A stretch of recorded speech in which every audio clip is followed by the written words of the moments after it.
చెల్లిస్తున్నాం. పాడినటువంటి పాట ద్వారా మీరు మన పొంది ఉన్నారని నమ్ముతున్నాను.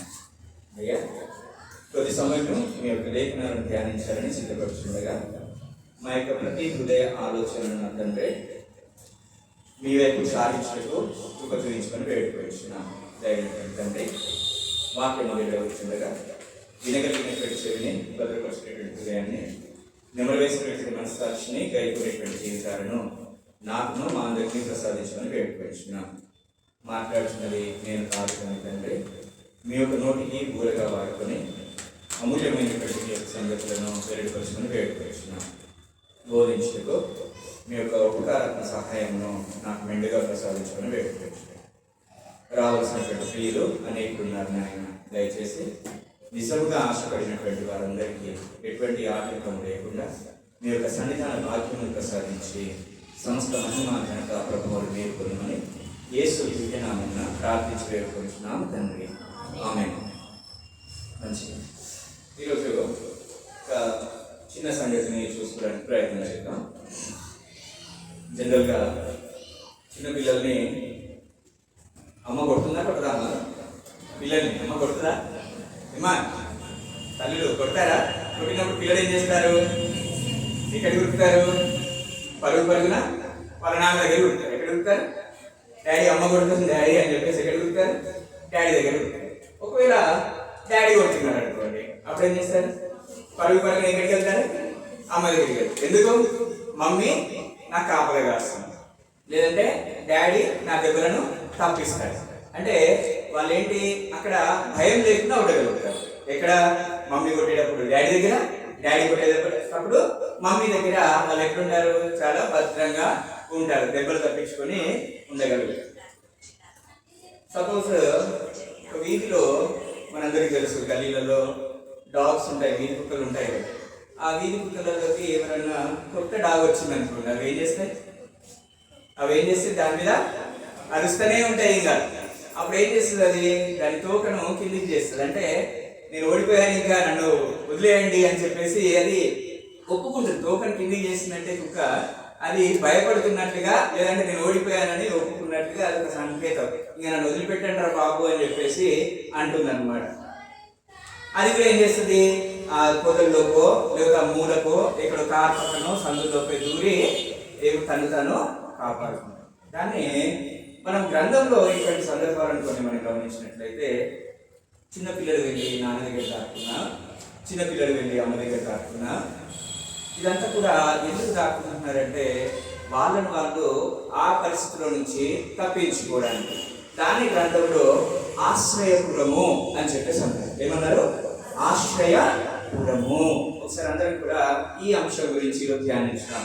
ఆశ్రయపురములు అనేటువంటి అంశం గురించి మనము ధ్యానించుదాం. దాన్నే శరణార్థ స్థలాలు అని కూడా అంటారు. శరణు చూస్తారు కదా, ఎవరైనా తప్పించుకోవడానికి వెళ్ళి శరణార్థ స్థలాలు, లేదంటే ఆశ్రయపురము అని చెప్పేసి అంటారు. దాన్ని ఇంగ్లీష్లో అయితే సిటీ ఆఫ్ రెఫ్యూజీ అని చెప్పేసి అంటారు. కాబట్టి దీని గురించి మనం తెలుసుకోవాలి అంటే సంఖ్యాకాండంలోకి వెళ్ళాలి. సంఖ్యాకాండము 35. అంశం ఏంటి? ఆశ్రయపురము. అంశం ఏంటి? ఆశ్రయపురము అనేటువంటి అంశం గురించి ధ్యానించడానికి ప్రయత్నం చేద్దాం. సంఖ్యాకాండం 35వ అధ్యాయంలోకి వెళ్దాం అందరం కూడా. సంఖ్యాకాండం 35వ అధ్యాయం 9 నుంచి చదువుకున్నాం మనం. మరియు యెహోవా మోషేకు ఇలాగ సెలవిచ్చెను, నీవు ఇశ్రాయేలుతో ఇట్లనము, వెళ్ళిన తర్వాత ఆశ్రయపురములుగా ఉండుటకు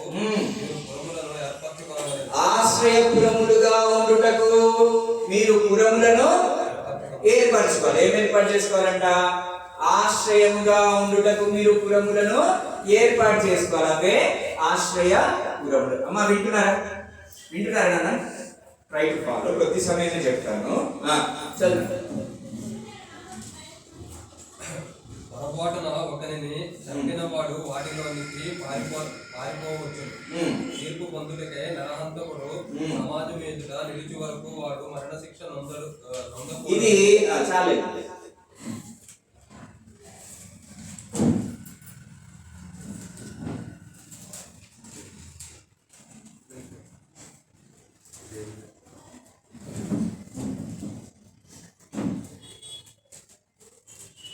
మోషేతోటి ఇశ్రాయేలు ప్రజలకు దేవుడు ఇస్తున్నటువంటి ఆజ్ఞ ఏంటట? మీరు యోర్దాను దాటి కనాను ఊరిలో ప్రవేశించినప్పుడు మీరు పురములను ఏర్పాటు చేసుకోవాలి. ఏం ఏర్పాటు చేసుకోవాలంట? ఆశ్రయపురములను ఏర్పాటు చేసుకోవాలి అని చెప్పేసి దేవుడు చెప్పినట్టుగా మనం చూస్తా ఉన్నాం. యెహోషువ గ్రంథంలోనికి వెళ్దాం. యెహోషువ గ్రంథం 20వ అధ్యాయము. యెహోషువ గ్రంథము 20వ అధ్యాయము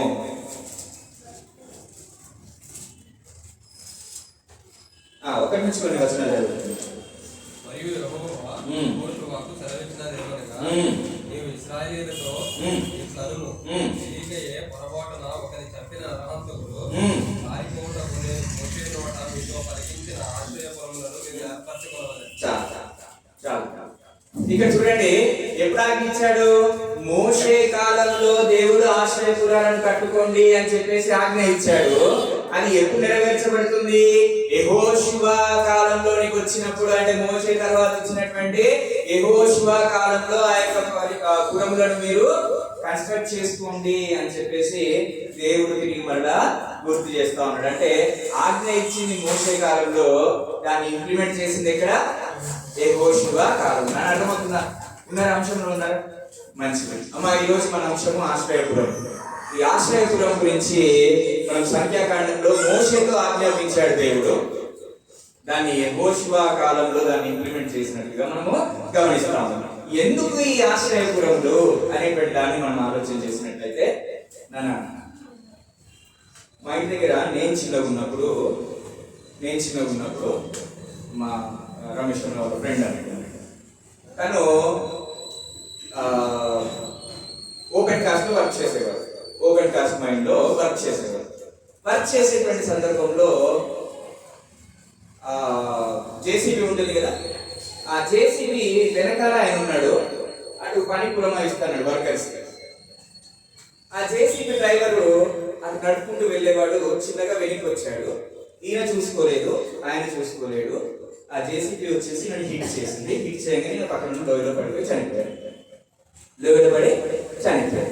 ఇప్పుడు ఆ జేసీబీ నడిపినటువంటి డ్రైవరు ఇంటెన్షనల్ గా ఆయన చంపలేదు, పొరపాటున జరిగినటువంటి యాక్సిడెంట్. అది అర్థమవుతుందా? అది పొరపాటున జరిగినటువంటి యాక్సిడెంట్. దానికి నువ్వు చంపావు అని చెప్పేసి ఆయన శిక్ష విధించడానికి లేదు. అదిగో అటువంటి కేసెస్ తో అదిగో ఆయనకు ఆశ్రయం ఇవ్వాలి. డ్రైవర్కి ఏం చేయాలి? ఆశ్రయము ఇవ్వాలి. అందుకు ఆశ్రయం కాదు. అర్థమవుతుంది? ఆశ్రయం కాలేదు. పొరపాటున పాపం చేస్తే ఎక్కడికి వచ్చి తలదాచుకోవచ్చు? ఆశ్రయపురంలో తలదాచుకోవచ్చు. అది that is the purpose of ఆశ్రయపురం. పొరపాటున నేను తప్పు చేశాను, ఇంటెన్షనల్లీ కాదు, అన్ఇంటెన్షనల్లీ నేను ఏదైనా పాపం చేసినా, నరహత్య చేసినా, ఇంకా ఏదైనా పొరపాటు చేసినా ఎక్కడికి వచ్చి తలదాచుకోవచ్చు? నేను ఆశ్రయపురంలోనికి వచ్చి తలదాచు. That is the first purpose of ఆశ్రయపురం. ఒకసారి అందరూ కూడా నిర్గమాకాండంలో నిర్గమాకాండం 21వ అధ్యాయం 13వ వచనం. నిర్గమాకాండం వాడు చంపవలనని పొంచి ఉండటే దైవికముగా వారి చేత హత్య జరిగిన ఎడల వాడు పారిపోగల స్థలము నీకు నిర్ణయించాలి. వాడు అయితే వాడు చంపవలనని పొంచి ఉండటే దైవికముగా వారి చేత హత్య జరిగిన ఎడల వాడు పారిపోగల యొక్క స్థలమును నీకు అది అంటే నేను పొంచి ఉండకుండానే ఒకరు పొరపాటున హత్య జరిగింది అనుకోండి. పొరపాటున హత్య జరిగినప్పుడు అంటే నేను ప్లాన్ చేసి చంపలేదు, అనుకోకుండా హత్య జరిగింది. అప్పుడు వాడికి ఏంటంట? వాడు దాక్కోవడానికి ఒక ప్లేస్ కావాలి. ఏంటా ప్లేసు?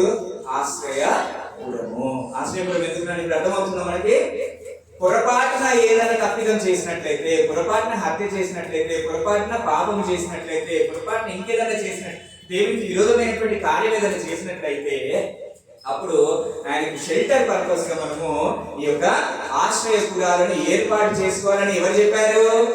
ఎవరు చెప్పినానా? దేవుడే విధించిండు. ఆ విధిని ఎవరు? దేవుడే ఇచ్చాడు, మనుషులు కల్పించింది కాదు. సపోజ్ ఇప్పుడు కట్టెలు కొట్టే వాళ్ళు ఉంటారు కదా, వాళ్ళు అడవికి వెళ్ళి కట్టెలు కొట్టేటువంటి సందర్భంలో ఒకటి చెట్టుకి కొడుతున్నాడు బ్రాంచెస్. ఆ గొట్టెని పిడి ఊడింది అనుకోండి, కింద ఉన్నవాడు తల మీద పడ్డాడు, సత్యం. ఇప్పుడు ఏంది? వాడు హత్య చేసినట్ట. అది పొరపాటున జరిగింది. అది ఎలా జరిగింది? పొరపాటున జరిగింది. అప్పుడు వాడు ఏం చేయాలి? వాడు ఎక్కడికి తక్కువాలి? ఆశ్రయపురంలో ఆశ్రయాన్ని పొందుకోవాలి. ఆశ్రయపురంలో ఆశ్రయం పొందుకోవాలి. కానీ వీళ్ళు పగబట్టి వాడిని చంపేదాకా కూడా, అంటే వాళ్ళ కోపం చల్లారేదాకా, లేదంటే యాజకులు తీర్పు తీర్చేదాకా, లేదంటే ఆ పెద్దలు, ఊరి పెద్దలు తీర్పు తీర్చేదాకా ఆశ్రయపురంలోనే ఉండాలి, బయటికి రావాలి. బయటికి వచ్చినట్టే మళ్ళీ తన ప్రాణానికి తని బాధ్యుడు. బయటికి ఆశ్రయపురంలో ఉండాలి. ఎప్పటి వరకు? యాజకులు చెప్పే వరకు. ఎప్పటి వరకు? ఆ పెద్దలు చెప్పే వరకు ఎక్కడ ఉండాలి? ఆశ్రయపురంలోనే ఉండాలి. బయటకు వచ్చింది అనుకోండి, అప్పుడు ఏం జరుగుతుంది? మళ్ళీ ఎవరైతే చంపబడ్డారో వాళ్ళ ఫ్యామిలీ మెంబర్స్ ఊరుకుంటారా? ఊరుకోరు కదా, వచ్చేసి చంపే ప్రయత్నము చేస్తాయి. దీన్ని ఒకసారి మనం ద్వితీయోపదేశకాండంలోనికి వెళ్దాం. ద్వితీయోపదేశకాండము 4వ అధ్యాయంలోనికి వెళ్దాం. ద్వితీయోపదేశకాండము 4వ అధ్యాయము 41 నుంచి 43 వచనం వరకు. అంతకు ముందు పగబట్టగా పరాకున తన పొరుగువాని చంపిన ఎడల చంపిన వాడు పారిపోవుటకు మోషే తూర్పు దిక్కున యొర్దాను యువతల 3 పురములను వేరుపరిచాడు. అట్టి వాడెవడైనను ఆ పురములో దేనిలోనికైనను పారిపోయి బ్రతుకును. అదేమనగా రూబేనీయులకు అట్లనే 19వ అధ్యాయంలో 19వ అధ్యాయం ద్వితీయోపదేశకాండం 1 నుంచి 10 వచనాలు చదువుతాం. జాగ్రత్తగా అర్థం చేసుకోవడానికి ప్రయత్నం చేద్దాం. ఇంకా నీ దేవుడైన యెహోవా ఎవరి దేశము నీకు ఇచ్చుచున్నాడో ఆ జనులను దేవుడైన యెహోవా చేసిన తరువాత నీవు వారి దేశమును స్వాధీనపరచుకొని వారి పట్టణములలోను వారి ఇంట్లలోను నివసించినప్పుడు నీవు స్వాధీనపరచుకున్నట్లు నీ దేవుడైన యెహోవా నీకు ఇచ్చుచున్న దేశములో 3 పురములను వేరుపరచవలెను. ప్రతి నరహంతకుడు పారిపోవునట్లుగా నీవు త్రోవను ఏర్పరచుకుని నీవు స్వాధీనపరచుకున్నట్లు నీ దేవుడైన యెహోవా నీకు ఇచ్చుచున్న దేశం యొక్క సరిహద్దులలోగా ఉన్న పురములను 3 భాగములుగా చేయవలెను. పారిపోయి బ్రతకగల నరహంతకుని కూర్చిన పద్ధతి ఏమనగా, అంటే నరహంతకుడు పారిపోయి అక్కడ ఆశ్రయం పొందొచ్చు. 2 కేసెస్. ఒకటి ఇంటెన్షనల్ గా చంపుతాడు, 2 అన్ఇంటెన్షనల్ గా చంపుతాడు.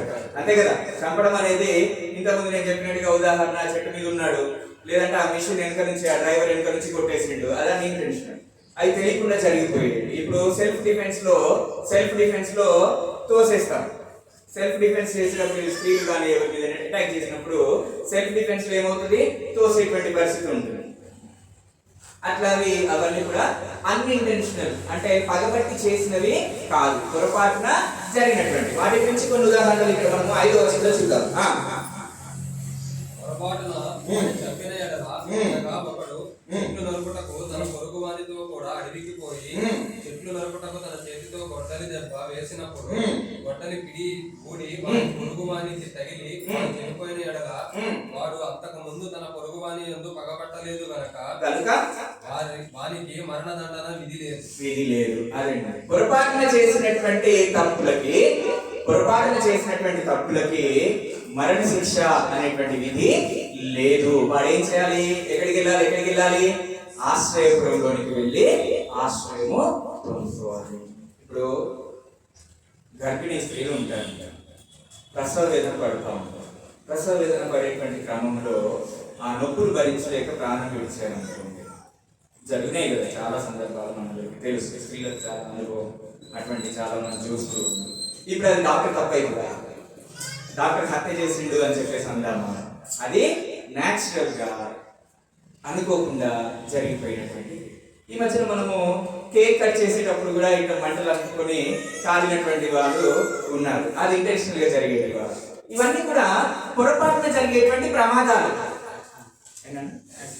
యాక్సిడెంటల్ గా జరిగేటువంటి విషయాలు. వీటన్నిటికీ మరణ శిక్ష విధి లేదు అని చెప్పేసి దేవుడు చెప్తా ఉన్నాడు. వీళ్ళందరూ ఎక్కడికి వెళ్ళాలంటే వీళ్ళందరూ ఎక్కడికి వెళ్ళాలి? ఆశ్రయపురంలోనికి వెళ్ళాలి. ఆశ్రయపురానికి వెళ్ళడానికి త్రోవలు చేయాలి అని కూడా చెప్పబడింది. ఇంతకుముందు మనం చదువుకున్నటువంటి లేఖన భాగంలో వాడు ఇక్కడికి నుంచి ఎక్కడికి తప్పించుకొని మంచి మార్గాన్ని ఏర్పాటు చేయాలంటే ఆశ్రయపురానికి వెళ్ళడానికి. వాడు అక్కడికి వెళ్ళి హ్యాపీగా ఆశ్రయపురంలో ఎప్పుడు ఆశ్రయపురంలో ఎప్పుడు తలదాచుకోవచ్చు? అనుకోకుండా పొరపాటున చేస్తే వెళ్ళి తలదాచుకోవాలి. ఎప్పటివరకు తలదాచుకోవాలి? ఎప్పటివరకు? యాజకులు చెప్పే వరకు, లేదంటే అక్కడ ఉన్నటువంటి పెద్దలు చెప్పేంత వరకు వాళ్ళందరూనే ఉంటారు. ఇంకొన్ని వారికి మరణదండన విధి లేదు. అయితే హత్య విషయంలో ప్రతి హత్య చేయని మనసు కోపంతో మండుచుండగా మార్గము దూరమైనందున వాడు నరహంతకుని సరిమి వారిని కలుసుకొని వారిని చావగొట్టకుండా ఉండినట్టు ఆ నరహంతకుడు పారిపోయి ఆ పురములలో ఒక నాని యందు చొచ్చి బ్రతుకును. అది చూడండి, ఇప్పుడు పొరపాటున చంపేసే వరకు ఏమైంది? వాళ్ళ ఫ్యామిలీ మెంబర్స్ ఊరుకోరు కదా, నన్ను వచ్చేసి పట్టేసుకుంటారు. అంటే నేను ఏం చేయాలి? వాళ్ళు పట్టుకునే లోపలనే నేను ఆశ్రయపురంలోనికి వెళ్ళాలి. అదిగో అటువంటి దారిని ఏర్పాటు చేయాలి. అంత దగ్గరలో ఆశ్రయపురాలు ఉండాలి అనేటువంటి విషయాన్ని. ఎన్ని ఆశ్రయపురాలు చేసుకోవాలని చెప్పాడంటే 6. ఎన్ని ఆశ్రయపురాలు? 6 ఆశ్రయపురములు అనేది మనకి ఇది చదువుకుంటే మనకి తెలుస్తుంది కదా. ఒకసారి 8వ వచనం చదువుతారు. మరియు నీ దేవుడైన యెహోవా నీ పితరులతో ప్రమాణం చేసినట్లు 9 చదివించాడు. నిత్యమును ఆయన మార్గములలో నడుచుటకు నేడు నీకు ఆజ్ఞాపించిన ఈ ఆజ్ఞలన్నిటినీ అనుసరించి నడుచుచు ఈ 3 పురములు కాక మరి 3 పురములను మొత్తం ఎన్ని ఆశ్రయపురాలు? కానీ అందరు చెప్పాలి, ఎన్ని ఆశ్రయపురాలు? 6 ఆశ్రయపురాలు.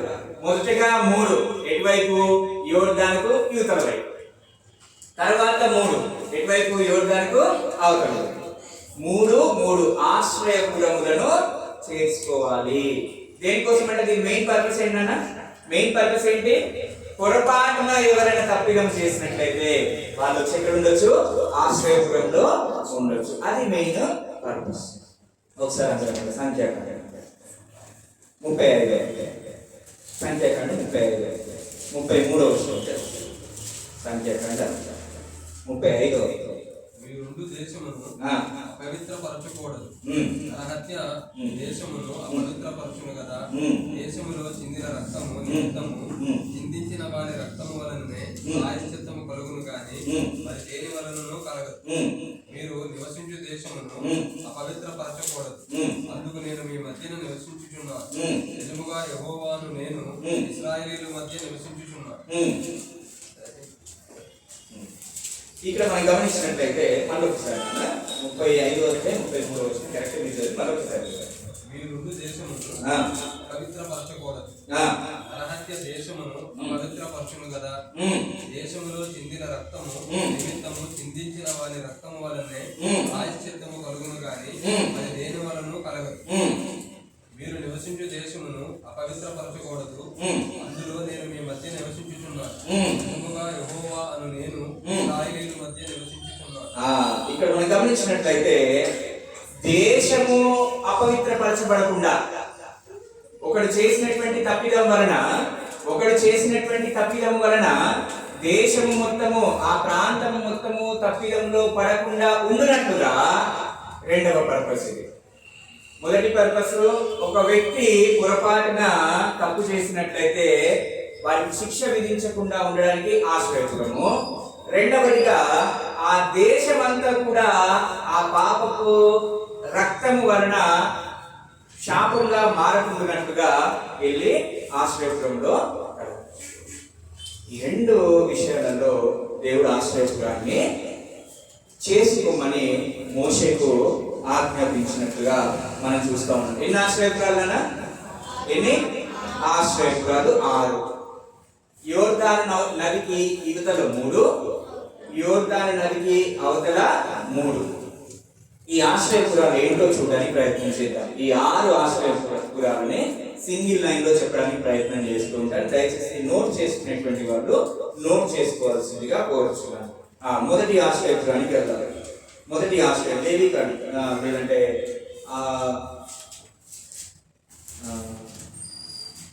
సంఖ్యాకాండం 35వ అధ్యాయంలోకి వెళ్దాం. సంఖ్యాకాండం 35వ అధ్యాయంలోకి వెళ్ళి అక్కడ ఇంకా ముందు మనం చదువుతున్నట్టుగా ఒకరు యెహోషువ గ్రంథం 20వ అధ్యాయం రెడీ పెట్టండి. సంఖ్యాకాండం 35వ అధ్యాయం 9 నుంచి 14 వచనాలు చదువుతుందా?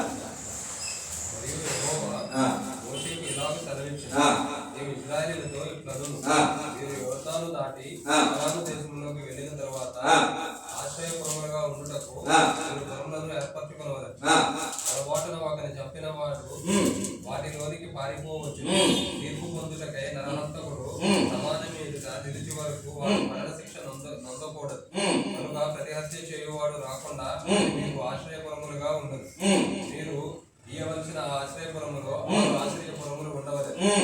వాటిలో రాజధాని యువతల 3 పురములు ఇయ్యవలెను. కానాను దేశంలో 3 పురములు ఇయ్యవలెనని అవి మీకు ఆశ్రయపురములుగా ఉండదు.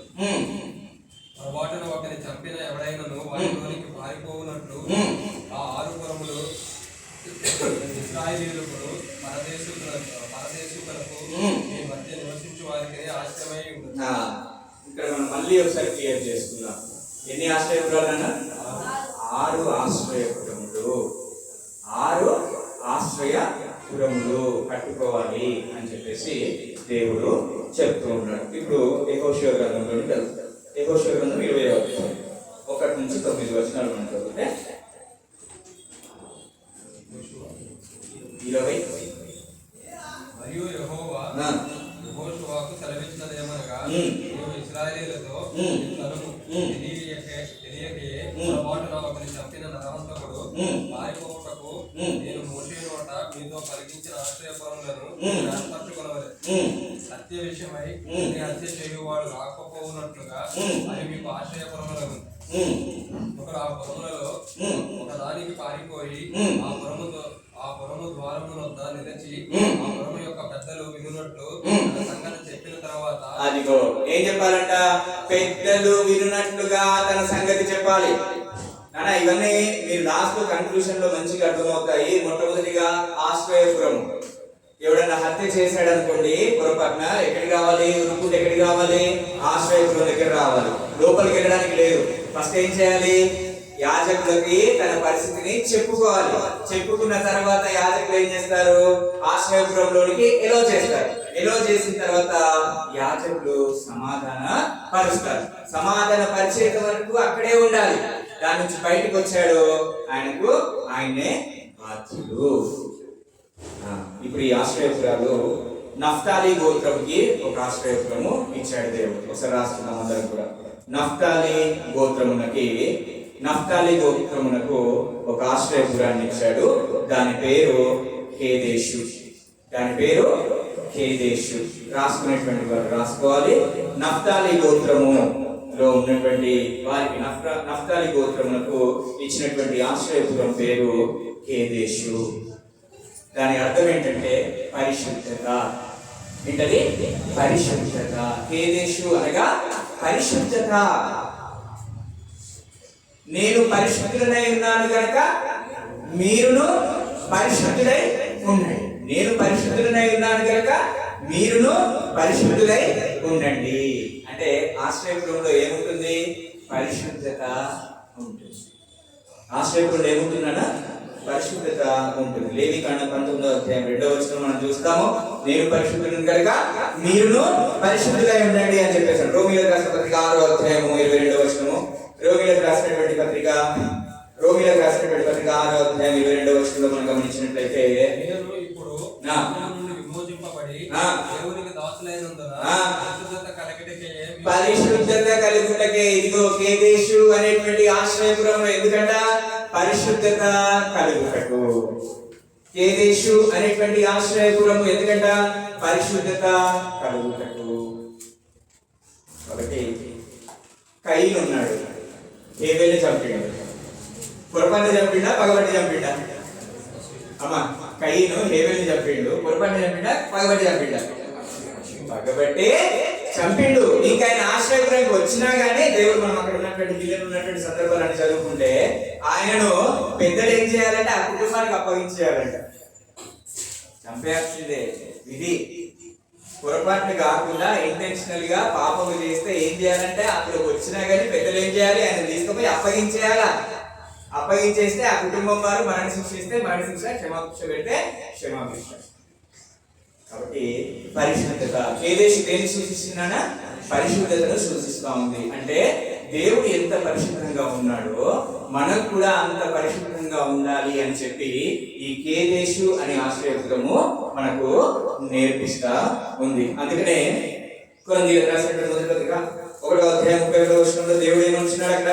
నాలో పాపం ఉన్నదని మీలో ఎవడు స్థాపించగలడు అని చెప్పేసి ఇక్కడ మాట్లాడుతున్నటువంటి. అలాగే పేతురులో మాట్లాడుతూ ఉంటాడు, ఆయనలో ఏ పాపం నేను కనుగొనలేదు అని చెప్పేసి పేతురు కూడా మాట్లాడుతూ ఉంటాడు. అంటే యేసుక్రీస్తు ప్రభువు వారికి ఉన్నటువంటి పరిశుద్ధత, దేవుడికి ఉన్నటువంటి పరిశుద్ధత మనము కూడా కలిగి ఉండాలి అనేటువంటిది ఆ యొక్క ఆశ్రయపురం ఈరోజు మనకు నేర్పిస్తా ఉంది. రెండవ ఆశ్రయపురం గురించి మనం గమనించినట్లయితే ఎఫ్రాయిము గోత్రం వారికి ఇచ్చినటువంటి ఆ యొక్క ఆశ్రయపురము, దాని పేరు షెకెము. మొదటి దాని పేరు కేదేశు, రెండవ దాని పేరు షెకెము. షెకెము అనగా భుజము అని అర్థం. షెకెము అంటే భుజము అని అర్థం. జనరల్ గా ప్రయాసపడి భారం మోయించినటువంటి సమస్త జనులారా నా యొద్దకు రండి, నేను మీకు విశ్రాంతిని ఇస్తాను అని చెప్పేసి అంటున్నాడు. పక్షిరాజు తన భుజముల పైన ఎట్టి విధంగా అయితే తన పిల్లలను మోసుకొని పోతుందో అదిగో అట్టి విధంగా నేను మిమ్మల్ని మోస్తాను అని చెప్పేసి దేవుడు వాగ్దానం చేస్తా ఉన్నాడు. కాబట్టి ఈ యొక్క షెకెము అంటే దేవుడు మన తన యొక్క బాహుబలం చేత మనల్ని కాపాడతాడు అనేటువంటి విషయాన్ని సూచిస్తా ఉంది. ప్రియులారా, ఈ యొక్క మన భారములన్నీ కూడా దేవుని పైన మోపండి అని చెప్పేసి సూచిస్తా ఉంది. అంతేకాకుండా యేసుక్రీస్తు ప్రభు వారి గురించి ఒక మాట చెప్పబడుతుంది, ఇదిగో లోక పాపములను మోసుకొని పోవు దేవుని గొర్రెపిల్ల అని చెప్పేసి చెప్పబడుతుంది. కాబట్టి షెకెము అనగా భుజము, తన యొక్క బాహుబలము చేత ఇశ్రాయేలును కాపాడినటువంటి మహా గొప్ప దేవుడు మనల్ని కూడా అట్టి విధంగా కాపాడతాడు అనేటువంటి విషయాన్ని ఈ యొక్క షెకెము అనేటువంటి ఆశ్రయపురం మనకు తెలియజేస్తా ఉంది. మూడవదిగా యూదా గోత్రం వారికి ఇచ్చినటువంటి ఆశ్రయపురము.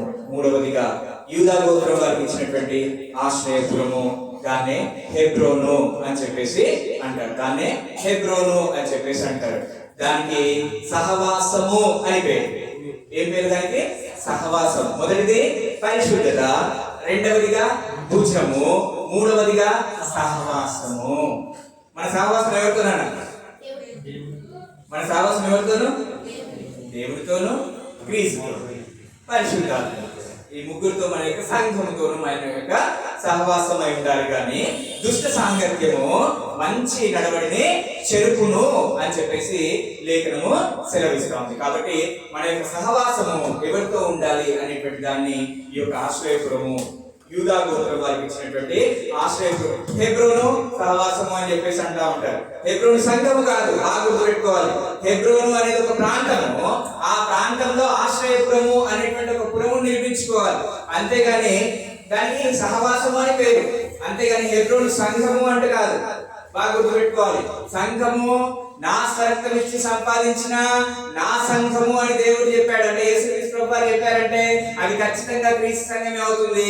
అందుకని దాన్ని చర్చ్ ఆఫ్ క్రైస్ట్ అని మనము అంటూ ఉన్నాం. హెబ్రోను సంఘము, కల్వరి సంఘము, ఆ సంఘము, ఈ సంఘము గ్రంథంలో ఎక్కడ కూడా రాయబడి ఉండలేదు. నా రక్తం ఇచ్చి సంపాదించిన నా సంఘమును కట్టుకుని అని క్రీస్తు ప్రభువు వారు ఎప్పుడైతే చెప్పారో అది క్రీస్తుకి మాత్రమే అవుతుంది, కానీ వేరే వాళ్ళది అవ్వదు. అవన్నీ కూడా మత శాఖలే అవుతాయి. యూదా గోత్రమునకు ఇచ్చినటువంటి పురము, ఆశ్రయపురం పేరు హెబ్రోను. దాని అర్థము సహవాసము. దుష్ట సాంగత్యంతో ఉండకూడదు. విశ్వాసులకు పాలెక్కడిది అని చెప్పేసి చెప్తూ ఉంటాడు కొరింథీ పత్రికలో. మంచిది. 4వదిగా రూబేను గోత్రం వారికి ఇచ్చినటువంటి ఆశ్రయపురం 4వది. దాని పేరు బేసేరు. దాన్ని బలమైన అనేటువంటి అర్థాన్ని ఇస్తుంది. బలమైనటువంటి అనేటువంటి అర్థాన్ని ఇస్తుంది. రూబేను వారికి ఇచ్చినటువంటి ఆశ్రయపురం పేరు బేసేరు. అది బలమైన అనేటువంటి అర్థాన్ని ఇస్తూ ఉంటుంది. మనం దేనికి భయపడతాం ఎక్కువ? మరణానికి భయపడేది, అవునా? అంతకు మించిన భయం ఏమైనా ఉందా? చచ్చిపోతాం. చివరికి వచ్చేసరికి ఏ భయపడతాం మనం? కాలిపోయినా పర్లేదు, చేయిపోయినా పర్లేదు, కానీ ప్రాణం మట్టుకు పోదు. అంతటి బలమైనటువంటి మరణాన్ని క్రీస్తు ప్రభువారు జయించారు. కాబట్టి మీరు భయపడకండి అని చెప్పేసి క్రీస్తు ప్రభువారు చెప్తూ ఉంటాడు. బలహీనుడు కాకుండా ఉండండి అని చెప్పేసి ఈ యొక్క ఆశ్రయపురం మనకు సెలవిస్తూ ఉంది. బలమైనటువంటి వారిగా ఉండండి. దేవునిలో మనమందరం ఎలా ఉండాలంట? 5వదిగా గాదు గోత్రం ఇచ్చినటువంటి ఆశ్రయపురం రామోతు అనేటువంటి ఆశ్రయపురము. దానికి హెచ్చింపబడుట అనేటువంటి అర్థం. హెచ్చింపబడుట అంటే దేవుడు ఏం చేస్తాడు? ఆశ్రయపురంలో ఉన్నటువంటి వారిని హెచ్చిస్తాడు. ఏం చేస్తాడన్నా? హెచ్చిస్తాడు. దేవుడు హెచ్చిస్తాడు అనేటువంటి విషయం అంటే ఎప్పుడు కూడా నేను ఇలానే ఉంటానా? తను తగ్గించుకునేవాడు హెచ్చింపబడును అని చెప్పేసి లేఖనము సెలవిస్తా ఉంది. అందుకనే క్రీస్తు ప్రభువాడు దేవునితో సమానంగా ఉండుట గొప్ప భాగ్యం ఎంచుకోలేదు, కానీ తను రిక్తుడిగా చేసుకుని మన కోసము ఆయన భూమికి వచ్చాడు. అందుకనే ఆయన అన్ని నామముల కన్నా పై నామం కలవాడిగా, ప్రతి మోకాలు ఆయన నామంలో వంగునట్టుగా, ప్రతి నాలుక ఆయన స్తుతించులాగునా దేవుడు ఆయనను. కాబట్టి ఆశ్రయపురంలో ఉంటే మనకు మంచిది. 6వదిగా మనష్షే గోత్రం ఇచ్చినటువంటి ఆశ్రయపురము. దాని పేరు గోలాను. గోలాను అనగా సంతోషము అని అర్థం. గోలాను అనగా సంతోషము అని చెప్పి అర్థం. విమోచన లేదంటే సంతోషము, లేదంటే విమోచన. దేని నుంచి విమోచన? పాపం నుంచి విమోచన. పాపం నుంచి మనం విమోచింపబడ్డామంటే ఏం కలుగుతుంది? మనకు సంతోషము. కాబట్టి 6 ఆశ్రయపురాలకి 6 అర్థాలను దేవుడు పెట్టి, ఆ ఆశ్రయపురం ఏంటంటే అప్పుడేమో ఆశ్రయపురాలు, ఇప్పుడు అవి క్రీస్తు సంఘము. ఆశ్రయపురం ఏంటన్నా? క్రీస్తు సంఘము. ఏం చేయాలంట? పొరపాటున మనం లోకంలో కలిసిపోయాం. ఎక్కడికి రావాలి? క్రీస్తు సంఘంలోనికి రావాలి. రాగానే వెంటనే ఎలా ఉంటుందా? కాదు. ఏం చేయాలి? యాజకుడా ఇది నా పరిస్థితి అని చెప్పుకోవాలంటే యేసుక్రీస్తు ప్రభువారిని ఒప్పుకోవాలి. ఒప్పుకున్న తర్వాత ఎక్కడికి వస్తాడు? ఆశ్రయపురంలోనికి వస్తాడు. అంటే నమ్మి బాప్తిసం పొందిన తర్వాత ఎక్కడికి వస్తాం? మనము సంఘంలోనికి వస్తాము. సంఘంలోనికి వచ్చిన తర్వాత యాజకుడు కాపు కాస్తాడు. ఇక్కడ ఉన్నటువంటి స్థానిక సంఘ కాపర్లు ఏం చేస్తారు? మందను కాస్తూ ఉంటారు. ఆ తర్వాత ఏంటి? మంద నుంచి బయటికి వెళ్ళిపోతే ఆ ప్రాణానికి ఆయనే ఉత్తరవాది. అంటే సంఘంలో నుండి బయటికి వెళ్ళినటువంటి వారు వారి ప్రాణములకు, వారి ఆత్మలకు వారే ఉత్తరవాదులు. కాబట్టి ఆశ్రయపురంలో ఉండాలి. ఎక్కడ ఉండాలి? ఆశ్రయపురం అంటే క్రీస్తు సంఘము. ఆ రోజు ఆశ్రయపురాలు కట్టుకోండి. ఇదిగో 3 ఇటువైపు, 3 ఇటువైపు. ఈ రోజు దేవుడు ప్రతి స్థలంలో స్థానిక సంఘాలను కట్టుకున్నాడు. స్థానిక సంఘాలు ప్రతి స్థలంలో. ఇక్కడ ఒక స్థానిక సంఘము, హఫీజ్పేటలో ఒక స్థానిక సంఘం, కొత్తగూడెంలో ఒక స్థానిక సంఘము, మణికొండలో ఒక స్థానిక సంఘం, వేదిపట్నంలో ఒక స్థానిక సంఘం, నారాయణనగర్లో ఒక స్థానిక సంఘం. ఏంటి ఇవన్నీ? ఆశ్రయపురాలు. కాబట్టి ఆశ్రయపురాలు క్రీస్తు సంఘమునకు సాదృశ్యంగా ఉంటాం. అందులో ఉంటే మొట్టమొదటిగా మనకు పరిశుద్ధత. ఆ తర్వాత ఆయన భుజముల పైన మనల్ని ఎత్తుకుంటాడు అనేటువంటి భరోసా. ఆ తర్వాత మనము దేవుడితోనూ, తండ్రి అయినటువంటి దేవుడితోనూ, క్రీస్తుతోనూ, పరిశుద్ధాత్ముడితో ఎలా ఉంటాము? సహవాసంలో ఉంటాము. ఎప్పుడు కూడా బలమైనటువంటి వారిగానే ఉంటాము. ఎప్పుడు కూడా మనము హెచ్చింపబడుతూ ఉంటాము. మన పాపములకు అన్నిటికీ కూడా విమోచన అనుగ్రహించి సంతోషాన్ని అనుగ్రహిస్తాడు. ఇది ఆశ్రయ కీర్తన గ్రంథము 46వ అధ్యాయము. కీర్తన గ్రంథము 46వ అధ్యాయము మొదటి వచనాన్ని చూద్దాం.